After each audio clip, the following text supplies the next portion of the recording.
Pada tahun sidang 2024-2025, DPR RI mengalami pergantian periode keanggotaan. DPR RI periode 2019-2024 mengakhiri masa jabatan dan DPR RI periode 2024-2029 mengawali masa jabatan dengan dilantik pada tanggal 1 Oktober 2024. Pada sore harinya, sidang paripurna DPR RI menetapkan fraksi di DPR dan melantik pimpinan DPR RI untuk periode 2024-2029. Puan Maharani dari fraksi PDIP kembali terpilih menjadi Ketua DPR RI, sedangkan kursi Wakil Ketua DPR RI diisi oleh Adis Kadir dari fraksi Golkar, Sufmi Dasko Ahmad dari fraksi Gerindra, Saan Mustafa dari fraksi Nasdem, dan Cucun Ahmad Syamsurijal dari fraksi PKB. Selanjutnya pada tanggal 15 Oktober 2024, Rapat Paripurna DPR RI menetapkan alat kelengkapan Dewan DPR RI untuk periode 2024-2029, yakni Komisi 1 hingga 13, Badan Legislasi, Badan Anggaran, Badan Akuntabilitas Keuangan Negara, Badan Kerjasama Antar Parlemen, Mahkamah Kehormatan Dewan, Badan Urusan Rumah Tangga, Badan Musyawarah, Badan Aspirasi Masyarakat, dan Panitia Khusus. Dalam melaksanakan tugas dan fungsinya pada tahun sidang 2024-2025, masa kerja DPR RI dibagi menjadi 4 masa persidangan, di mana setiap masa persidangan terdiri dari masa sidang dan masa reses.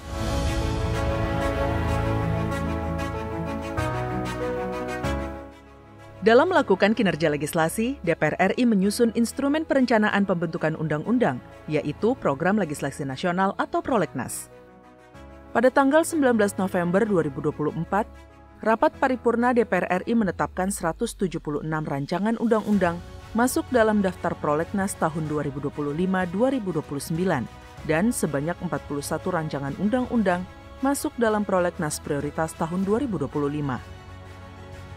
Sidang Paripurna 19 November juga mengesahkan RUU tentang perubahan atas Undang-Undang Provinsi Daerah Khusus Jakarta menjadi undang-undang.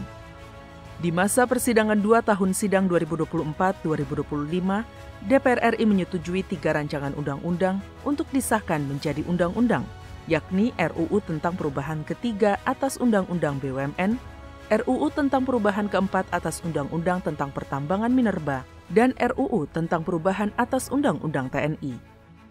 Di masa persidangan 4 tahun sidang 2024-2025, DPR RI mengesahkan 10 RUU tentang kabupaten kota menjadi undang-undang.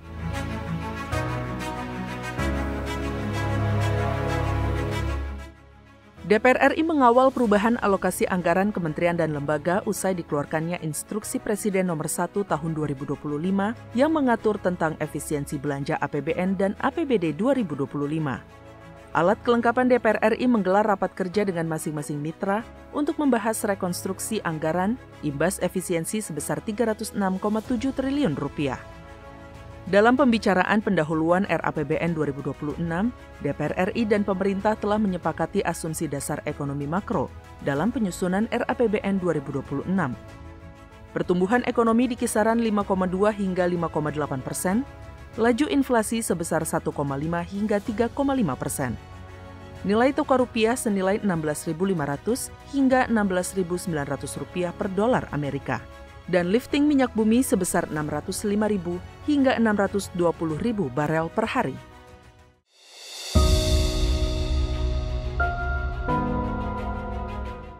Pada tahun sidang 2024-2025, DPR RI menjalankan fungsi pengawasan terhadap pelaksanaan undang-undang dan kebijakan pemerintah.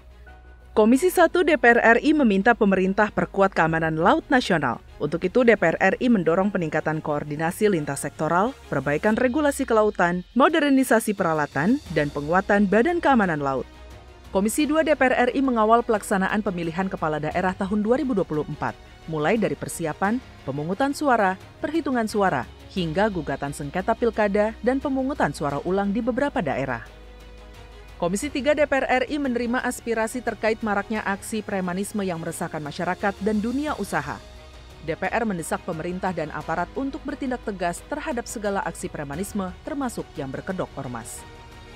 Komisi 4 DPR RI membentuk panitia kerja untuk memaksimalkan penyerapan gabah dan jagung di tingkat petani. DPR RI juga meminta pemerintah memperbaiki distribusi beras untuk menstabilkan harga di pasaran.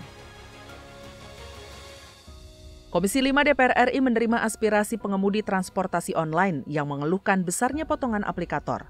DPR RI mendorong pemerintah untuk mengevaluasi besarnya potongan dan menghapus pungutan yang tidak berdasar hukum.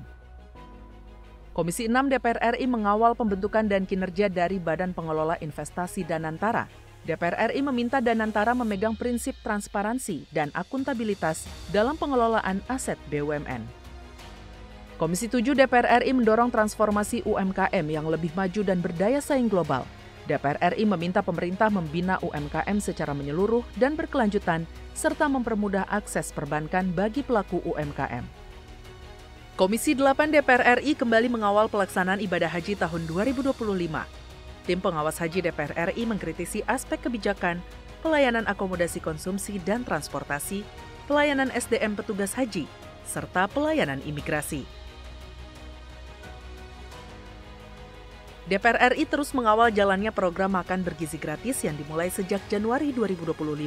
Komisi 9 DPR RI mendorong pemerintah melakukan evaluasi menyeluruh terhadap pelaksanaan program MBG, mulai dari tata kelola hingga pengawasan keamanan pangan. Komisi 10 DPR RI mengawal proses penulisan ulang sejarah Indonesia. DPR RI meminta pemerintah melibatkan para ahli dan melakukan penyusunan sejarah secara transparan dengan melakukan uji publik. Komisi 11 DPR RI menyoroti penurunan realisasi penerimaan pajak pada awal tahun 2025. DPR RI meminta pemerintah membenahi implementasi sistem perpajakan Cortex dan menggenjot penerimaan pajak. Komisi 12 DPR RI menyoroti aktivitas tambang di Kepulauan Raja Empat yang mengancam ekowisata. DPR RI mendukung pemerintah mencabut izin dan menghentikan operasional tambang yang merusak lingkungan. Komisi 13 DPR RI menerima audiensi kasus dugaan pelanggaran HAM yang dialami eks-karyawan Oriental Sirkus Indonesia Taman Safari. DPR RI mendesak aparat penegak hukum untuk mengusut tuntas kasus pelanggaran HAM tersebut.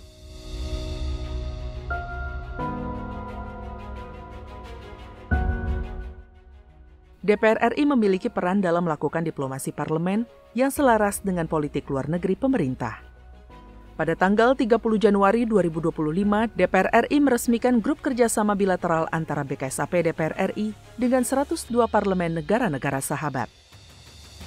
Penguatan hubungan bilateral dilakukan DPR RI dengan melakukan pertemuan bilateral dengan perwakilan negara sahabat saat menerima kunjungan maupun di sela-sela pertemuan multilateral. Dalam gelaran Interparliamentary Union atau IPU ke-150 yang diadakan di Uzbekistan, DPR RI konsisten menjadi garda terdepan yang menyuarakan kemerdekaan Palestina dan perdamaian dunia. Pada tanggal 12 hingga 15 Mei 2025, DPR RI menjadi tuan rumah gelaran Parliamentary Union of the OIC Member States atau PUIC yang ke-19. Di akhir konferensi Parlemen Negara Anggota Organisasi Kerjasama Islam menyepakati Deklarasi Jakarta yang menyerukan kemerdekaan Palestina. Dengan semangat baru, pada tahun sidang 2024-2025, DPR RI terus berkomitmen memperjuangkan aspirasi rakyat demi kepentingan bangsa dan negara Kesatuan Republik Indonesia.